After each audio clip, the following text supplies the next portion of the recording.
राधे राधे। जय श्री महाकाल, जय महाकाली। आपके जीवन में आ रही सारी समस्याओं का समाधान महाकाली और मेरे महाकाल प्रभु करे। अगर आपके बच्चे पढ़ाई में अच्छे नहीं हो, बच्चे आपका कहना नहीं मान रहे हो, अगर पत्नी आपका कहना नहीं मान रहे हो, परिवार के सारे लोग अगर चारों दिशा है, चारों दिशा में अलग अलग जा रहे हो, उनके दिमाग में विचार सही नहीं आ रहे हो, गलत रास्ते पे चले गए हो, अगर आपके कर्जे पे कर्जा बढ़ता जा रहा हो, धन से जुड़ी कोई समस्या हो, शारीरिक रूप से, आर्थिक रूप से, मानसिक रूप से जो भी कोई समस्या हो, जो मेरा ये वीडियो देख रहा है, परमात्मा उसकी सारी समस्याओं का समाधान करे। आज की कथा है महालक्ष्मी माता जी से रिलेटेड। महालक्ष्मी माता का व्रत करने वाले इंसान, माताएं, बहनें, पुरुष भी इस कथा को बहुत शक्ति और भाव से, भक्ति भाव से कर सकते हैं। भगवान के लिए सिर्फ भाव प्रयुक्त है। अगर आप कुंडली का एनालाइज करवाते हैं, विश्लेषण करवाते हैं, तो आपके जीवन में से 70% तो प्रॉब्लम यूं ही सॉल्व हो जाती है।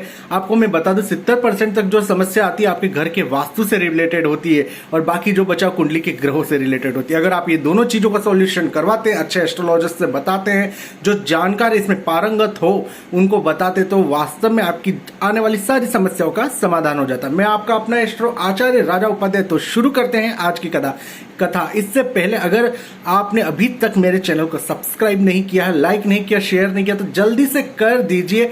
आज हम महालक्ष्मी जी की कथा सुनते हैं, जिसे वैभव लक्ष्मी कथा भी कहा जाता है।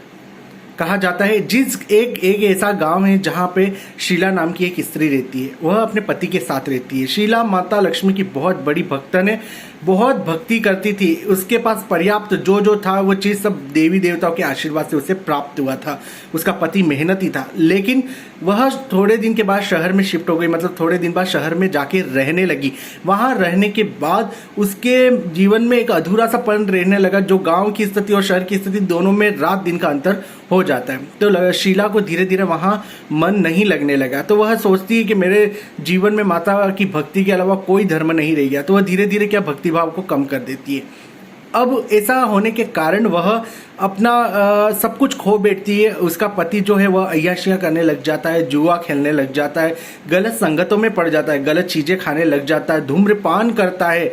तो यह कई देवी अपमान का रूप होता है। तो वह बहुत चिंता करने लगी, चिंता विमर्श करने लगी, मेरे साथ ऐसा क्यों हो रहा है। तो उसके पति ने धीरे धीरे करके जुगार में पूरा घर हार गया और धीरे धीरे उसकी परेशानियां बढ़ने लगी। एक दिन वह बैठे बैठे सोच रही थी कि मेरा पति मुझे इतना मारता है तो मैं क्या करूं। माता लक्ष्मी जी को जाके उसने प्रार्थना करी, माँ मेरे से क्या ऐसी भूल या गलती हो गई जो मेरे जीवन में इतनी बड़ी समस्या आ रही है। मैं आपको फिर से बताने जा रहा हूं, महालक्ष्मी माता है जो रिप्रेजेंट करती है आपकी कुंडली के शुक्र के भाव से, शुक्र ग्रह से। अगर आपके कुंडली के शुक्र जितने अच्छे होंगे तो आपके जीवन में इतनी सारी लग्जरिया, गाड़ी, घोड़े, बंगले, मकान, पैसा, ऐश्वर्य इतना सारा प्राप्त होगा। इसलिए आपको वैभव लक्ष्मी का 21 व्रत तो जरूर करना चाहिए। इस स्थिति को देखकर माता लक्ष्मी ने कहा एक बार मैं इसकी परीक्षा लेने जाती हूँ, या ये मेरे को पहचानती है या नहीं पहचान पाती। तो माँ एक वृद्ध मैया का रूप लेकर उसके दरवाजे, घर के आगे जाके खड़े हो गए। तो उसने दरवाजे को नॉक किया, खोलने के लिए आग्रह किया कि शीला दरवाजे को खोलो। तो शीला ने जाके दरवाजे को खोला। उस बूढ़ी मैया के चेहरे पे इतना प्रकाश था कि उसको कोई भी देखे तो उसके सामने आकर्षित हो जाए, क्योंकि वो मैया का रूप थी। आप जानते हैं माता लक्ष्मी कितनी सुंदर है, कितनी वैभवशाली है, कितनी आकर्षक है। तो उसका शुक्र जिन लोगों के भाव के कुंडली में होते हैं तो उन लोगों का चेहरा बहुत ज्यादा आकर्षक होता है, लोग अट्रैक्शन, बहुत अच्छा अट्रैक्शन होता है। तो और जैसे ये फिल्म इंडस्ट्री के अंदर लोग हैं जो एक्टर बनते हैं, जो अच्छे अच्छे यूट्यूबर्स हैं, उनके शुक्र अच्छे होने के कारण ही वह फेमस हो जाते हैं जल्दी से। तो शीला ने कहा, पूरा वृतांत उस बूढ़ी मैया के सामने सुना है। तो बूढ़ी मैया ने कहा कि पहले तो तुम मंदिर बहुत अच्छी भाव भक्ति करती थी, अब क्यों नहीं आती। तो बूढ़ी मैया को शीला ने पूछा, आप मुझे कैसे जानते। तो हम उसी पूजा में शामिल होते थे, ऐसा कहा। फिर पूरा वृत्तांत जो महालक्ष्मी की कथा है तो किस तरह से करनी है, तो उस तरह से माता ने, उस बूढ़ी मैया ने बताया शीला को। तो बूढ़ी मैया ने कहा 21 व्रत अगर तुम पारंगत विधि के रूप से, शास्त्रीय विधि से अगर यह व्रत करती हो तो आज तुम्हारे जीवन में आ रही सारी समस्याओं का समाधान होगा। जैसे उद्यापन के लिए 21 व्रत करने के बाद तुम उद्यापन के लिए 7 स्त्रियों को तुम कंकु का तिलक करके इन किताबों का दान करो, मतलब वैभव लक्ष्मी की किताबों का दान करो, तो तुम्हारी मनचाही इच्छा पूरी होगी।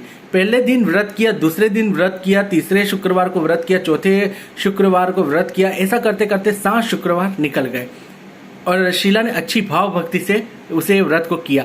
7 शुक्रवार के दिन थोड़ा थोड़ा प्रसाद उसके पति को वह खिलाने लगी। उसका पति सही होने लग गया। यह चमत्कार बहुत साक्षात चमत्कार था। उसका पति सही होने लग गया। धीरे धीरे करके 21 शुक्रवार तक उसके जीवन में आ रही सारी समस्याओं का समाधान होने लगा। वापिस उसके घर में धन ऐश्वर्य वृद्धि होने लगी। 21वें शुक्रवार करने के बाद शीला अपने जीवन के ऐसे सुख को भोग रही थी जो उसके जीवन में कभी नहीं था, और वह हर चीजों के अंदर महालक्ष्मी का बहुत बड़ा श्रेय मान रही थी। फिर 21 शुक्रवार के बाद जब उसने उद्यापन किया तो ब्राह्मण को सबसे पहले उसने अनाज का दान किया, वस्त्र का दान किया, चप्पलों का दान किया, लेकिन उसने 7 स्त्रियों के साथ पुस्तक दान की। उसके बाद जो अच्छे पकवान बनाए थे उनके साथ उसने भोजन किया। यह करके उसने माता लक्ष्मी को प्रसन्न किया। माता लक्ष्मी ने उसे आशीर्वाद दिया।